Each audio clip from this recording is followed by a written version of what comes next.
it's laminated. Hello and welcome back to Tabletop Archive, where I, Frank, just go over random things that I do in D&D because. And today, we're going to be going over one of my homebrew mechanics that I whipped up. But Frank, what about the factions? I don't have a clever comeback, I just don't want to do a faction video right now. If there's enough of demand for it, I'll do a faction video. But considering like 5 people watch this thing, it's probably going to be a while. So today we're going to talk about a mechanic that I came up with in an old campaign. It's still going, but the mechanic is no longer in need. That being the morale die system. So the morale die system, in the D&D, one of the D&D campaigns I was running, the party wasn't really doing anything. They had this war plot that they could have, looked into, but a majority of the party was like, nah. They had this big bad evil guy that they could have gone after, but the majority of the party didn't know what to do. So you have them stuck in this awkward, like, well, we could go do these things, we're not entirely sure. And so I just kidnapped them, as any good DM would. I had introduced earlier in the campaign these shadow hunters that I talked about in the last video. People who can use shadows to steal people and bring others with them to the Shadowfell. Party was under contract. There was a shadow bounty hunter who was told to collect these people, and he did very successfully. So, as the party was on their way towards something, the party got kidnapped and forced into the Shadowfell. While in the Shadowfell, they ran into 2 notable things. The big bad evil guy that they thought they had killed already, and Strahd von Starovich. Yeah, that's right. I was running a mini Curse of Strahd campaign in my already going campaign. I just figured it'd be fun, it'd be a little bit more interesting if I could bring them into a setting that is well known, but new to them, because they're mostly new players. Also, I just really wanted to run Curse of Strahd, and I didn't know if I would have another opportunity, so I figured might as well put it in the campaign I'm running now. So, big bad evil guy and Strahd had a deal. They kidnapped the party. Now they're stuck in Strahd's domain of Barovia. And the big bad evil guy's gone long away doing big bad evil guy things. So the party then has to, go through the cave. They lead to Barovia, and just to make it a little bit more impactful, I decided to add in a character's backstory. One of the characters had decided that his entire family was killed, destroyed, just randomly. Like, he's the last survivor of this town, and he's not entirely sure what happened. He was only a little baby when it all went down, and then other things happened. At one point, the party did actually go to the burned down town. They investigated the ruins and actually encountered one of the remaining few people, in which case he discussed what happened, that shadow thieves came and took everybody in the town. So obviously, that sounds familiar. So when the party gets taken by shadow thieves and are now in the Barovia domain, they make their way to the town of Barovia. Who happens to be there but that entire clan? Yes, that entire clan of ex-mercenaries are now domesticated under the rule of Strahd. Also, just to make things more despair, they can't have kids because, if you know the original Barovia thing, there's only so many souls, yada yada yada. But I just made them all infertile, all of them. And so it's been 20 years stuck in the Shadowfell. They can't be mercenaries anymore, they can't have kids. There's really nothing they can do except be under the tyrant rule of Strahd. Now Strahd, in this version of him, I also gave him some allies. When you're higher level, Strahd's not that deadly. I mean, obviously I can make Strahd's mechanics a little bit better here and there, but how do I personally make him more of a threat? Simple enough. I introduced 3 nobles, as I call them. Each of these nobles is a powerhouse threat, one of which is the bounty hunter that stole all of them. So, immediately the party knows, wait, if the guy who stole us is under the rule of Strahd, how bad is Strahd? So I was bringing up a lot of despair elements, why it would be tough to just do an all-out fight on Strahd. And then I started to realize something. My heroes, my party, weren't actually being heroes. They were just going town to town, just doing things. They weren't really liberating anyone. They weren't really helping others. They were just doing random tasks. So I wanted the group to understand that ultimately the point is for them to be heroes, but I don't just want to say, hey, you guys should just be heroes. I was thinking, how can I subtly find this way of making them inspire the town without it being forced? So I decided that clearly we have this town full of ex-mercenaries, we have these different nobles, and we have Strahd. Clearly, if all of these ex-mercenaries helped them, they would take down Strahd. But right now the town's in despair. So you have to somehow build a morale with the town. You have to make them invested in you and willing to fight for the party.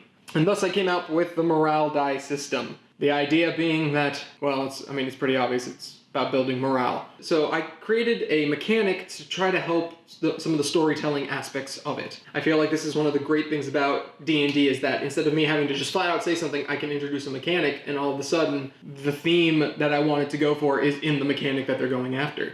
So how does the morale die system work? There's a different level of die dependent on the amount of things the party has done to gain morale in the town. Now, the die level corresponds with the amount of things they've done. So the more things they've done, the better die they get to roll. And anytime they take a rest, a long rest, they have to roll that die. So they start off with a D4 and eventually can get to a D12 and then possibly even roll that D12 twice. What the roll of the die does is it determines what could happen to them. So anytime they take a long rest, they roll the die. If it's a 3 or lower, a negative thing happens to them. Not only is it a negative thing that happens, I'm the one who chooses that negative thing. This could be anything from more of the clan dies off, or one of you now has disadvantage on saving throws. I introduced a corruption mechanic that Matt Mercer made. Keep talking about that guy. And so I added in the fact that maybe if you rolled really bad, you all gain another level of corruption, which is not good. At that point in the party, people were already doing pretty bad on corruption. So 3 or lower meant bad things. 4 to 6 meant nothing. So if you start off with a D4, every time you take a long rest, you have a 1 in 4 chance of nothing bad happening and a 3 in 4 chance of horrible, horrible things happening to the party. Now, obviously, the party was smart enough to realize that, so they started immediately. So you take the amount of elders in the clan. As I talked about before, there was an elder who survived who did not get kidnapped. So I could explain the fact that, oh, there's elders in this clan. We've met one of them before. Well, he's not there. They can say that one of the elders is still alive, but that doesn't inspire hope per se. I immediately introduced them to 2 of the acting elders. These elders already existed. They kind of were more like, they were leadership roles in the clan, but really didn't do much. You know, this tribe of warrior mercenaries have become domesticated, so it's kind of hard for, them to do anything. Ultimately, they're just leaders. They're trying to find ways to not stir the pot too much, whatever the expression is. They're trying not to poke straw with a stick. They're just calming things down for the most part. Well, they did discuss that there was a 3rd elder. So as you can see, there are up to 3 elders that they can have. Now, as I've stated, the morale die starts at a D4 with 2 points. So 2 elders, D4. They get a 3rd elder, they go to a D6. Makes their odds at least 50-50 that something not bad will happen. So anyway, I introduced this 3rd elder that's off somewhere in the far lands of Barovia, and they have to go find them. However, the mist is dense. It can cause people to go blind, to go insane, to keep wandering for years. The party had a ranger, so it really didn't matter, because at that point they had the ability to be fine, even with magical stuff, so it didn't matter.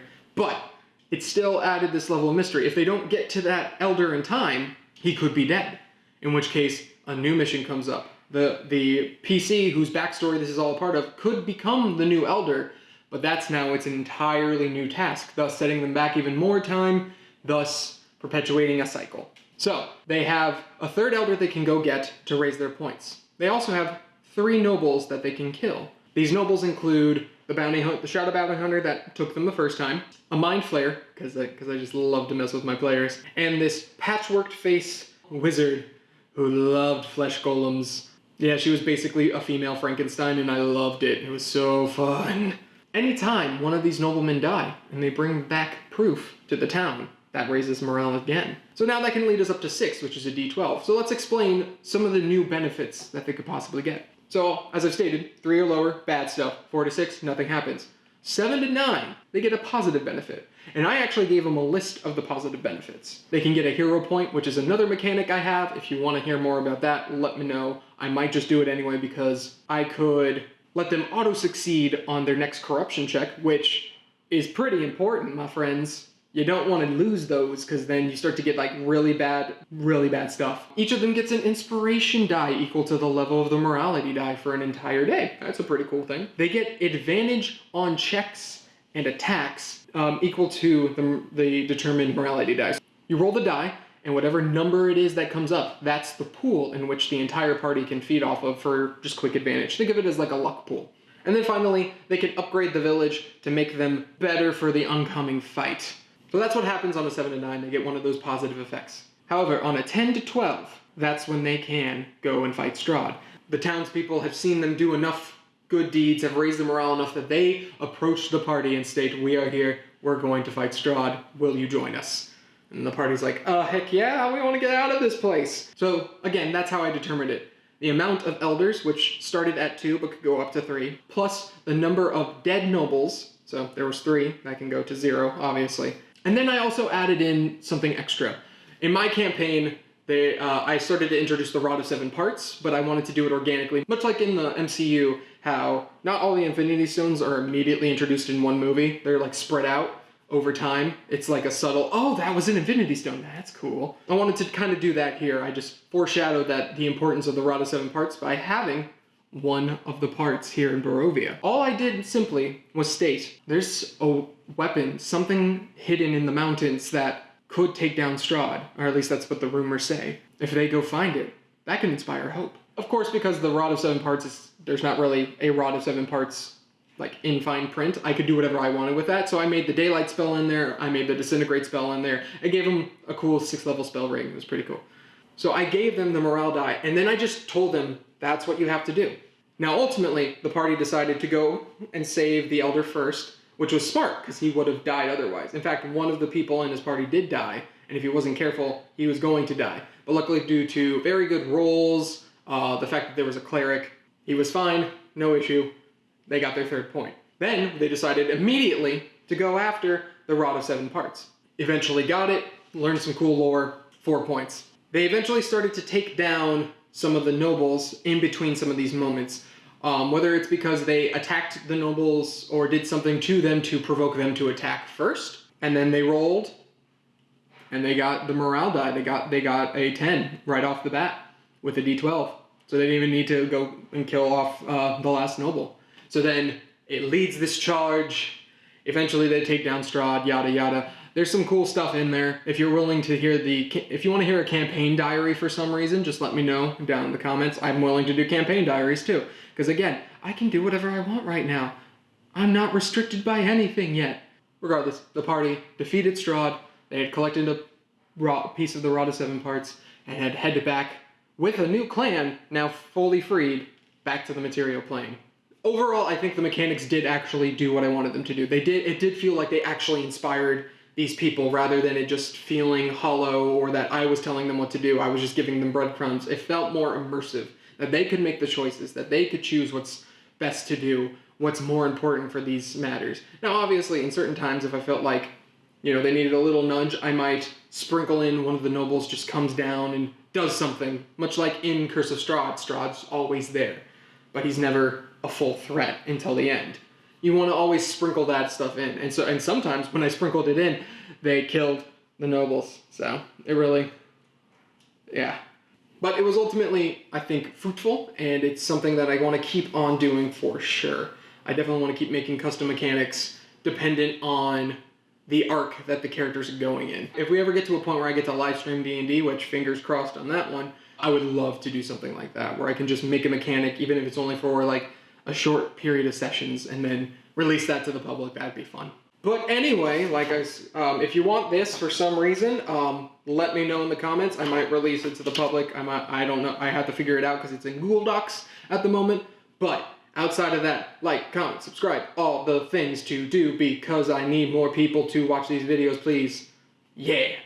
And until next time, when I inevitably decide not to do another faction video, I'll see you then.